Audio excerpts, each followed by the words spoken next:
Bonjour à tous et à toutes, fidèles téléspectateurs de la 7trouve TV, amis de la santé internaute, nuyu naa leen bu baax a baax di leen ziar métier ak kontaante lay am ak yéen saa su ne fii ci 7trouve TV ñu ñëw seen troisième numéro santé à tout prix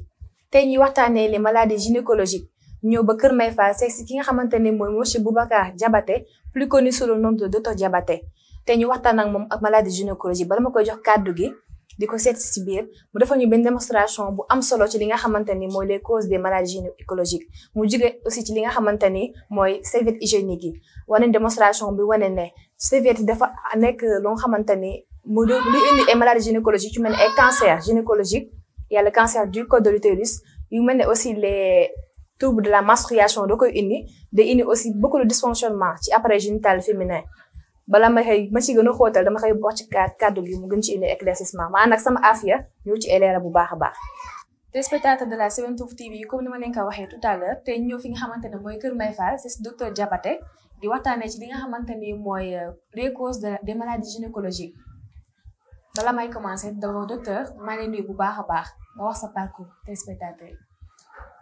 sallallahu ala muhammadin sallallahu ala muhammadin. sallallahu ala muhammad sadid lisani nawir janani safi amani wazid baray salaamaaleykum soxna Rokhaya maa ngi lay nuyu baax di la ziar sa technicien bi di nuyu say téléspectateurs di nuyu waa àddina di kontaan lool tey ci invitation bi donc di leen wax ne macha allah tey waxtaan bu am solo la ñu bëgg a waxtaane mais li may njëkk a préciser même les plateaux télévisés yi may invité ba ci émission yi may faral di def li may njëkk a préciser d'emblée mooy je ne suis pas DM mais je suis DM c'est-à-dire du ma docteur du ma médecin je suis qu'un simple délégué médical pourquoi nag xëy na nit ñu bëri léegi di ma woowee docteur Diabaté ba tur bi siiw ba léegi kenn mënatuma ci dara mooy que ne xam nga sénégalais sooy def ay émission santé rawatina nag ñi ngay traité nga di leen traité ci feebar yu bëri te wuute ba pare ñu ciy gis seen bopp ba di la recommander ñeneen donc yow rek lay jàpp ne xëy na yaay seen docteur donc tout docteur Diabaté bi noonu la siwee alors toujours rek loolu dama koy bëgg a préciser pour leeral la voilà donc di wax ne aussi suñu téléspectateurs yi nga xamante ni ñu ngi seetaan ñu ngi leen wax ne nañu respecter les mesures barrières yi nga xamante ni waa Kër Docteur ñu koy digal di fexe di utiliser masques yi n'est-ce pas donc fu ñuy dem rek suñu mënee am benn masque mais aussi ñaari masque nañu dimbali bu baax a baax Rokhaya parce que xam nga souvent mën nga dem ci yenn situation yoo xamante ni xëy na voilà mën na wadd wala yu demee ni ki noonu alors toujours maa ngi koy ñaan ñi ñuy seetaan ñu ci bàyyi xel wante li nga xamante ni moom mooy gel hydroalcoolique bi nga xamante ni dafa nekk lu am solo itam toujours rek voilà ñu ciy bàyyi xel parce que dina tax ba en fait mbas bi ñu mën koo xeex ku ci nekk donc impliqué sa bopp maa ngi kontaan loolu encore une fois ci ñëw bi ngeen fi ñëw seet si ma. exactement ñoo la gën a kontaan di dégg aussi ci disponibilité bi te ñu waxtaanee li nga xamante ne mooy les causes des maladies gynécologiques ñu xam mooy feebar yi dal jigéen ñi bëri na aussi ñu koy indi mais d'abord lan mooy maladie gynécologique yi. jërëjëf Rokhaya en fait suñu waxee maladie gynécologique mooy bépp feebar boo xamante ni en fait c'est lié à l'intimité de la femme. xam nga jigéen ni ko yàlla bindee dafa nekk lu complexe lu jëm ci mbirum jigéen du rek lu jëm ci kanamu jigéen mais à partir des ovaires n'est-ce pas li nga xamante également mooy les trompes de Fallope li nga xamante ni moom mooy n'est-ce pas donc endomètre bi li nga xamante ni moom mooy la vulve su ngeen xoolee mooy li ëmb kanamu jigéen muy le clitoris fi muy amee bànneex muy fi nga xamante moom mooy le méa utérin nga xamante ni le méa n'est-ce pas donc nga xamante ni foofu lay tuuree ndox n'est-ce pas su waree tuur ndox n'est-ce pas le méa urinaire laa bëgg a wax ak it li nga xamante ni moom mooy en fait le vagin muy kanamam fi muy seeyee wante it am li ñuy tuddee les petites lèvres mooy ñaari tuñ yi nga xamante ni mooy gën njëkk a muur kanam ku jigéen ki mais aussi les grandes lèvres muy yeneen tuñ yi nga xamante ni jigéen bi su sulleekoo rek boo xool kanamam yooyu lay njëkk seen loolu mooy les grandes lèvres n'est-ce pas diggante nag li nga xamante mooy vagin bi ba ci la surface anale ginnaawam ci diggante bi tamit mu am li ñu tuddee la périnée n'est-ce pas donc yooyu mooy li nga xamante ni donc voilà mooy nekk ci lu jëm ci wàllu kanamu jigéen su ko defee nag maladie gynécologique yi ma tudd benn boo xamante ni rek am na jafe-jafe jigéen mën na amee complication kon bu jigéen bi jàpp ne rek ne lu jëm ci wàllu kanamam kese la war a bàyyi xel moo tax souvent may insister femmes yi même ñi nga xamante xëy na sentir yenn anomalie yi souvent nañu dem di xool seen bopp di xool seen gynéco di xool seen sage-femme mais comme ni nga ko waxee ci titre bi tey li ñu gën a bëgg a développer c'est vrai que cause dafa bëri les maladies gynécologiques parce que bëri na ay feebar yu bëri mais li koy gën a indi tey ci lañ bëgg a gën a insister soxna. donc docteur li nga wax léegi am na solo lool ci maladie gynécologique définition bi c'est compréhensible mais yan type maladie gynécologique lañ mën a am yan type la. D'accord en fait les maladies gynécologiques dafa bëri te wuute am na yoo xamante en fait moom mooy les kystes ovariens n'est-ce pas li nga xamante ni moom mooy les fibromes n'est-ce pas myome nga xamante ni ñu bëri suñu amee par exemple lu mel ni fibrome ñu ci bëri suñu demee hôpital mën nañ leen proposer intervention ça dépend aussi ci volume donc fibrome bi ak taille bi ak surtout position bi pour mën la proposer intervention da ngeen dalal seen xel nag parce que yëpp bokk na ci traitement yi def sans intervention bien entendu alors bokk na ci aussi li nga xamante ni moom mooy endométriose nga xamante ni en fait li nga xamante ni moom mooy le col de l'utérus col bi dafa war a jaar yoon utérus bi ci ba tamit jaar yoon sans que bi ma koy tudd ci appareil génital wala naa ko tuddaale n'est-ce pas mais li nga xamante ni aussi mooy problème endométriose itam nekk feebar yu faral sonal jigéen ñi jigéen yu bëri di amee méttitu biir yooyu yëpp bu ci nekk xëy na ci kan nañ ñëw ci symptômes yi bu ci nekk n'est-ce pas bokk na ci aussi li nga xamante ni mooy les infections que ce soit des infections urinaires ou vaginales donc su dee ne infection urinaire la mooy su dee ne jigéen bi day tuur ndox n'est-ce pas donc déjà pour soow bi génn nekk jafe-jafe wala sax su demee ba génn soit mu am xet wala couleur bi changé wala sax su demee bay raxas kanamam tamit amee métit yooyu mën na nekk si ñu infection urinaire n'est-ce pas su dee ne infection vaginale la jigéen bi nga xamante ni suy sëy ak borom këram muy amee métit n'est-ce pas wala sax léeg-léeg muy amee des douleurs abdominales intenses n'est-ce pas donc yooyu yëpp ci signe wala kanamam muy amee des fissures n'est-ce pas vaginales yooyu aussi dafa bokk ci li nga xamante ni mooy infection vaginale wante it règles douloureuses perte blanche am na jigéen yoo xamante ni léeg-léeg daf leen di sonal règles douloureuses am na ñoo xamante ni jàpp nañu c'est normal alors que c'est pas normal man am na ñu bëri ñoo xamante ni fi ñëw en consultation donc di amee jafe-jafe ci wàllu woowu ñenn ñi jàpp ne suñu amee jëkkër mu deñ parce que xëy na soo amee jànkër lay sonal ñenn ñi jàpp ne xëy na soo demee ba am doom mën na deñ mais gis naa ay jigéen yoo xamante ni soxna Rokhaya dem nañ ba am ay doom mais du tee toujours muy persister donc nañ dara seen xel nag xam ne yooyu yëpp am nañ ci solution voilà. am na solo loolu nga ñëwaat aussi ci manifestation yi kon ñëwaat nga ci léegi nii mais kon docteur lan mooy cause principale yi cause principale maladie gynécologique yi. D'accord xam nga balaa ma ñëw ci cause principale sànq aussi cancer du col de l'utérus n'est-ce pas donc les irritations les inflammations dafa bëri alors mais bu ci nekk rek ci ma tudd am na lu ko waral li koy waral nag bëri na te yaatu donc bokk na ci les MST muy les maladies sexuellement transmissibles maanaam feebar yi nga xamante ni ci sëy la ku nit ki mën a wàllee moromam bokk na ci tamit les IST les infections sexuellement transmissibles bokk na ci causes yi jigéen yi par exemple suy dem toilette léeg-léeg mën nga fekk foo xamante par exemple chaise anglaise moo fa nekk kenn mën naa amee infection ñëw donc utiliser chaise anglaise bi yow mën nga ci benn xam dara soo ñëwee peut-être mën nga nettoyer la partie visible mais la partie invisible mënoo ko contrôler n'est-ce pas donc loolu aussi bokk na ci li mën a indi la jigéen par exemple infection moo tax ñenn ñi des fois mën nañ jàpp ne waa mais man saltew ma tiluma lan moo tax ma amee infection am na aussi ci toujours ci cause yi maanaam set ba mu ëpp c'est une façon de parler parce que man mosugu ma gis ku dee ñu ne kii dafa set ba dee donc c'est une façon de parler parce que l'intimité de la femme quand même dafa am ay bactéries yu fa nekk su ko defee am na jigéen yoo xam ne xëy na du ñoo seexlu suñu nettoyer seen intimité di ci inciter di ci dugal seen loxo bu baax loolu maa ngi ñaan jigéen ñi def ci très très attention xool aussi li ñuy def seen intimité n'est-ce pas donc parce que itam dafa nekk partie bu sensible ba pare tamit nekk lu fragile bokk na ci aussi ci cause yi toujours léeg-léeg sax di nga gis jigéen suy dem sel suy dem sel ak góor ni muy demee sel dafa war a am différence góor par exemple suy dem sel n'est-ce pas donc pour se soulager suy nettoyer en fait ginnaawam n'est-ce pas mën na jël ndox bi nettoyer ci ginnaawam directement mais jigéen warta def noonu jigéen buy faral di jël ndox di ko nettoyer sa ginnaaw directement li nga nettoyer déchets yi mën na en fait après ñëwaat sa kanam jigéen suy nettoyer kanamam pour moytu yenn infection yi dafa war a nettoyer maanaam dafay jël ndox bi dugal ko def ko nii ci kanamam mu dem ci ginnaaw jàll ci ginnaaw parce que ndox bi jàll sa ginnaaw moo gën ndox bi jóge sa ginnaaw di ñëw sa kanam vous avez compris loolu aussi jigéen yu bëri il faut ñu bàyyi ci xel parce que toujours man émission yi may def traitement yi may def yëpp du ma ñëw rek wax nit ki lii ak lii nga war a jël dama lay wax li nga xamante ni peut-être mën na la indi jafe-jafe nga mën koo éviter xam ko parce que sinon tellement bu la mënti def peut-être mën nga ci bañ a gis résultat bokk na ci aussi ci cause yi jigéen yu bëri bëgg a neexal seen borom kër wala bëgg am plaisir sexuel lu nekk ñu def ko seen intimité loolu aussi na ci jigéen ñi def très très attention n'est-ce pas c'est vrai que aussi xam-xam dafa yaatu donc médecine moom dafa bëri donc il y a la médecine moderne n'est-ce pas donc il y a également la médecine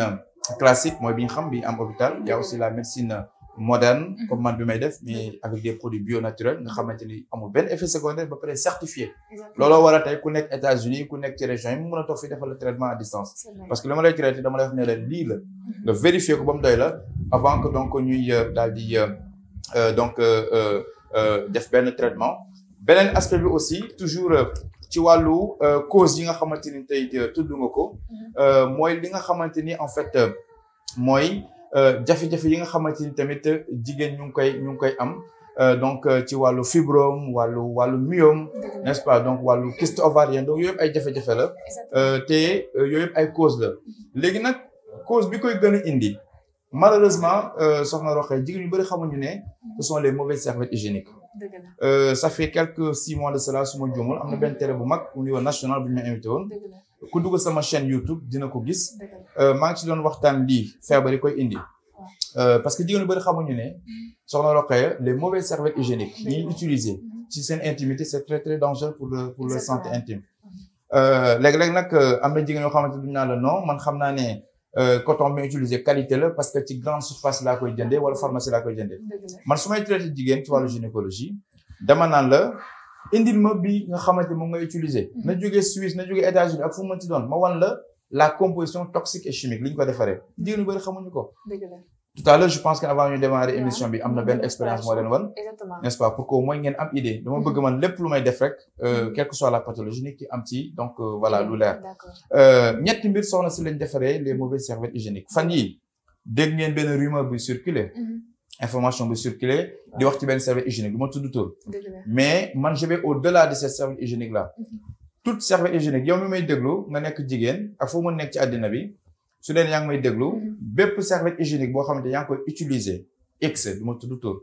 da nga ci def attention parce que ñetti mbir yi lañ ko defaree première couche bi c'est fait à base de nylon et nylon xam nañ ne baaxul ci yaram wax ma la kanamu jigéen voilà pourquoi jigéen yu bëri di amee des irritations parce que ak tàngaay bi ça ne colle pas avec l'intimité de la femme deuxième couche bi liñ leen gëmloo ne coton la c'est faux c'est pas du coton c'est plutôt du papier recyclé et j'assume toutes mes responsabilités c'est pas pour rien su may traité nit ci wàllu jigéen ma ne ko indil ma li ngay utiliser ma wan la composition alors liñ leen gëmloo ne coton c'est faux c'est pas du coton c'est plutôt du papier recyclé papier recyclé mooy lan mbalit bi nga xamante moom lañ dajale ci biir kër gi wal ko yóbbu ma ba si c'est à Dakar n'est-ce pas suñ ko walee ba pare après avoir fait n'est-ce pas le triage après on procède à ce qu'on appelle le recyclage maintenant suñ ko walee ba pare dans un premier temps du nekk lu weex day nekk une pâte noirâtre maintenant société yi defar coton yooyu xam nañ ne jigéen yi soo leen bëggee jox lu ñuul ne li coton dañ xam ne li da nga leen di nax moo tax pour duper les femmes pour ndax jigéen naka la ñuy def duñu jël un produit boo xamante ni c'est toxique c'est chimique c'est cancérigène produit boobu mun ngeen ko vérifier ça s'appelle le dioxyde de carbone c'est très très dangereux pour la santé moom lañ ciy def pour blanchir ko en même temps aussi mu am le chlore mooy magu eau de javel la preuve infertilité c'est vrai que am na ay causes yu bëri mais toujours damay inciter ci liy gën a kii yow mi may déglu nga nekk jigéen amee problème infertilité arrêtez ma serviette hygiénique bi ngay utiliser soo amee temps su la intéressé parce que mënoon ne da ngay dimbali ñu aussi di leen raay wala dem nekk non da ngay wax la vérité li dëgg su ko defee ku ñëw ñu mën la wan liñ lay conseil parce que soo nee nit ki li baaxul mais di nga fa teg quand même il y a une proposition et je pense que tout à l'heure am na lu ma leen jot a wan donc voilà su ko defee képp ku mu intéressé donc am nañ pour solution wala boog possibilité pour que jigéen du amati benn jafe-jafe ci wàllu gynécologie n'est-ce pas beneen bit bi aussi mooy dernier couche bi c'est fait à base de toile et l'intimité de la femme ça ne colle pas voilà pourquoi jigéen ñu bëri ku ci gis mbaax pay ñii di faral di booy ñii di faral di irritation les démangeaisons les infections à répétition moo tax vraiment maa ngi ñaan sama mbokk jigéen encore une fois na ngeen xam bu baax li ngeen di utiliser su ko defee aussi loolu ñu mën ci bàyyi xel donc voilà pour que jigéen bi vraiment mën a am la solution qu'il faut. Exactement donc cause yi indi li maladie gynécologique bëri na trop. ci mel ni serviette yi nga mujj a wax nii. ak siège anglais et tout ça. jigéen ñi mën nañ ci mën bàyyi xel bu baax a baax. oui saf-safal yeeg lépp voilà. Exactement. donc docteur naka ngay def ba mën a prévenir yenn feebar yi parce que des fois aussi ak disponibilité bi. parce que yoo nekk ci pays boo xamante ne am na serviette yoo xamante ne c'est moins cher que d'autres. effectivement. voilà te doo mën a am beneen kii ban da nga mën a utiliser leneen lu dul genre serviette. D'accord en fait moo tax émission yi may def yëpp je ne veux pas faire de la publicité. C'est vrai. mais ñi ñuy déglu comme ci intéressé su jëlee rendez-vous moi je suis ouvert et disponible. D'accord su ko defee ñu daal di lay wax li nga war a utiliser. D'accord n'est-ce pas su ko defee di nga am une solution définitive ah. D'accord ci feebar yi nga xamante moo ngi sonal jigéen yu bëri. léegi nag par rapport ak naka la nit ki war a def. waaw damay wax ne jigéen. su waree gis mbaax. na xam bu baax a baax coton bi muy utiliser parce que c'est directement lié à son intimité. Exactement. mais beneen mbir bi aussi mooy. jigéen su gisul mbaax nu muy def. jigéen yu bëri soxna si. léeg-léeg ñooy xaw sonal aussi seen bopp ñooy lool seen bopp pourquoi. parce que slip yu bëri yi ñuy utiliser. c'est fait à base de nylon. te nylon tout à l'heure wax nañ ne baaxul ci yaram wax man ak kanamu jigéen. slip yu bëri du mën a yëpp nag yu bëri yi jigéen utiliser c'est fait à base de nylon. ñu baal ma ci kàddu gi ah. santé y a pas de tabou mais nañ jéem quand même wax du wax ji le plus. possible n'est-ce pas donc nu mu gën a kiiwee su ko defee nylon boobu ñu utiliser seen intimité baaxul il faut ñu di ko éviter deuxième chose su leen jigéen bi dafa wax ne non man coton laa utiliser d'accord même su leen slip bi coton la mais mën nga ko fóot weer ko ci naaj bi mu am micro doo ci xam dara wala nga sax nga fóot ko def ko ci salle de bain bi après mën na amee complication doo ci xam dara parce que mën na amee bactérie yu fa faral di nekk n'est-ce pas donc mooy jël ay complications du dëgg alors ba tax na li nga xamante ni en fait jigéen war na ko def mooy dafa war a utiliser protège slip jigéen warul jël li muy jiite slibam muy nekk directement ci kanamam. parce que mën na ko indi ay complications yooyu yëpp comme ci intéressé. y a protège slip et protège slip. n'est-ce pas donc comme ci intéressé su jëlee rendez-vous. ñu xool naka lañ ko ci dimbali voilà. c'est intéressant mais docteur comme ni nga ko waxee prévention yi recommandation yi am na solo lool mais bu njëkk comme ni nga ko waxee woon sànq avant ñu dugg ci sujet bi. maladie gynécologique daawul faral di bëri. sunu maam ak sunu yaay yi mais gis nañ génération présente bi. cancer yi bëri na. infection yu bëri na. règles douloureuses yi ak dysfonctionnement aussi de la menstruation bi bëri na. lan moo koy faral di indi surtout. effectivement xam nga en fait par rapport ak infertilité par exemple. dafa bokk ci causes yi. li nga xamante ni en fait mooy trouble ovulatoire. am na ñoo xamante ni pour seen nen. donc génn war a génnee dafay am problème suñu waree gis seen période ovulation ak yu demee nekk noonu. am na aussi ñoo xamante ni par rapport ak douleur yi nga xamante ni intense yi am. daf leen sonal wante it am na ñoo xamante ni en fait irrégularité du cycle. bi nga xamante ni daf leen di faral di sonal mois bi ñu gis le 5 mois bi ñu gis le 10 wala léeg sax ñu tëbal damay faral di wax ne soxna Rokhaya règle du lenn lu dul deret bi bon bi war a génn ci jigéen tout simplement waaw li war a génn ci yow nag te baaxul ci yow su génn rek indi la complication donc moo tax souvent jigéen yu bëri di amee des complications mais na jigéen ñi xam ne c'est pas seulement en fait au niveau vaginal c'est tout l'appareil n'est-ce pas donc reproductif n'est-ce pas de la femme loolu daf ci am ci wàllu infertilité mais su dee ne ci wàllu problème gynécologique n'est-ce pas donc li nga xamante ni moom mooy l'appareil génital donc féminin dafa nekk loo xamante ni c'est tout un mécanisme c'est tout un ensemble lu ci nekk rek jigéen da ci war a bàyyi xel. D'accord c'est intéressant donc docteur maa ngi remercier bu baax a baax ci disponibilité bi ak éclaircissement yi indi c'était très clair macha allah. di wax tamit téléspectateurs yi seetaan ñu bàyyi ci xel bu baax a baax surtout les femmes parce que intéressé nañu bu baax a baax merci beaucoup docteur. jërëjëf donc maa ngi lay féliciter bu baax a baax soxna Rokhaya. merci beaucoup di féliciter aussi di nuyu bu baax sa collègue bi c'est pas pour rien avant ngeen di ñëw. ma wan leen benn expérience. c'était pour que yéen aussi en tant que journaliste. ngeen mën a fexe ba relayer cette information parce que man sama objectif c'est pas pour nit ñi ñëw ci man ça ne m'intéresse pas. képp koo xamante ni dégg nga suñuy waxtaan. nga jëlee ci njëriñ. c'est ça mon objectif. n'est-ce pas maintenant nag nit ki suñ la waxee ne lii baaxul ci yow il faut faire très attention et puis après nga xool ki la doy nga dem mu mën la defal un bon suivi médical. maa ngi lay kontaanee lool di kontaan lool itam ci seen teewaay bi. di leen jox dig daje une fois inchallah. inchallah merci beaucoup merci jërëjëf merci. donc ñu ngi jaajëfal bu baax docteur Diabate ci éclaircissement yi mu indi par rapport ak maladie gynécologie c'était très clair franchement jox nañ ñu manifestation yi faral di indi feebar yooyu wax nañu aussi cause yi ci mel ne les serviettes hygiéniques d'ailleurs war nañ démonstration bi ci avant ñuy commencer émission bi li nga xamante ni mooy différence entre les serviettes hygiéniques bu ñu bëggee aussi am ci ay leeral da ngeen di contacter suñu numéro commercial yi le 78 460 55 84 wala 78 460 55 85 wala ngeen joindre par mail 77trouf@gmail.com may ànd sama Afia sama caméraman bu ñaawul bi nañ jox di daje semaine prochaine incha allah ci benn émission santé à tout prix c'est pour vous par vous et avec vous.